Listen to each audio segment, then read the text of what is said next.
So you've finally written your passion project. It's edited, it's got a cover, it's even uploaded to the usual book-selling sites, and is ready to launch. You can kick back, put your feet up on your desk, and relax a bit, right? Well, maybe if your book doesn't sell. If it does sell, even modestly well, you're going to have people asking for more. Are you prepared for that? And after all, it took 3, 4, 6, or 20 years to finally tell the story you've always wanted to tell. It's going to take at least a couple of years to follow that up, right? Wrong.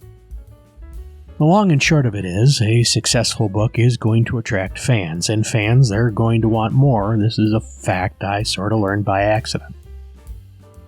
The Revenant in the Tomb wasn't a passion project. In fact, it was supposed to be a loss leader for my passion project. A disposable little story featuring a character that I never intended to put in another book. What I really wanted to publish was an epic fantasy series featuring a character named Frankie. Somewhere along the line, the Wizard Stone happened, and poor old Frankie got put on the back burner.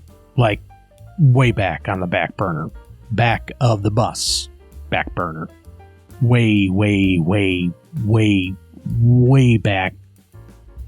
Well, you get the general idea. It was only a few months after the release of The Revenant in the Tomb that I had people approaching me on social media wanting to know when the follow-up to The Revenant in the Tomb would come out.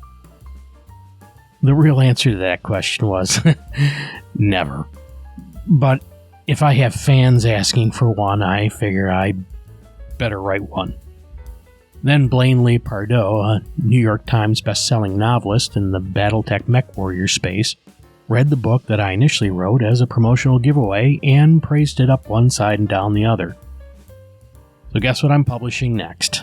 That's right, the follow-up to The Revenant in the Tomb. The thing is, if you have a good book and put in a little work to promote it, getting fans and recognition is merely a waiting game. But the hitch is you need to keep producing books, and not just a book every other year. The more, the sooner, the better. Once you put out that book, keeping the fans you attracted is the treadmill you're now on. Because with each passing month and year, you lose more and more fans, so by the time you finally get done with your next passion project, you very well may be starting back at square one. This is because once you're out of sight, you're out of mind.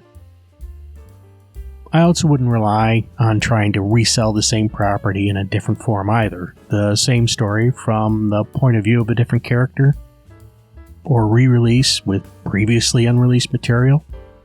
That may work if you already have 20 books under your belt, otherwise you're just covering the same ground. Most readers want more, but they often don't want more of the same exact thing. Most of us can't produce more than a book or two a year. I'm no exception. I have a well-paying career, I have family obligations, lawns to mow, garages to clean, and snow to remove from driveways. Writing and publishing takes time. I can commit to a book a year, hopefully two. If I wrote for a living, it would undoubtedly be more, but I don't write books for a living. I do, however, make a solid effort to produce consistently. And if you want to be taken seriously as an author, you also need to produce consistently as well. It's very rare when you manage to get lightning in a bottle with your first book. My first was more like static shock when touching a doorknob after walking across the carpet with socks on. Your book is probably going to fall somewhere along those lines as well. But if you aspire to have that household name status, you need to keep writing. Because the fans, they're not going to wait forever.